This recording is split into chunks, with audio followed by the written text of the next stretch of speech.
Selamünaleyküm. Hamılarının qurbanlıq xeyirləri və hörmətli qocalarının dua bayramı mübarək olsun. Biz bugün Abdülsalam Tıklımaqlarından Köçürmə Vətən adlı şiirini oxuyuruz. Köçürmə Vətən.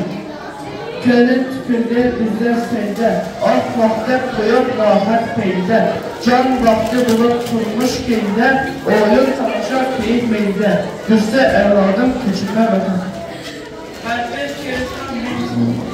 Hər bir keyifdən min şəkil yatar, çirek yökləmir akra ilgitar, ölümü daim sökütlü sorar, gurur bitlamı təyyarlanlar, sen tüm ölmüşsen keçirme vətən.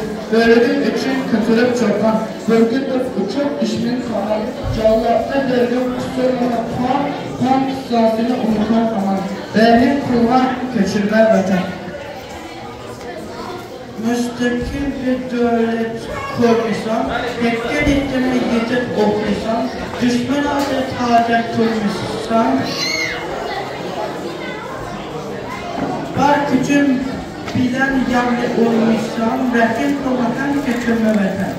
Devlet kuruştur ardı irada, buluna intidarı vücudu mərdən, olmasından her bir düşmanın giyen, her bir bulur ümidin əhdən, azad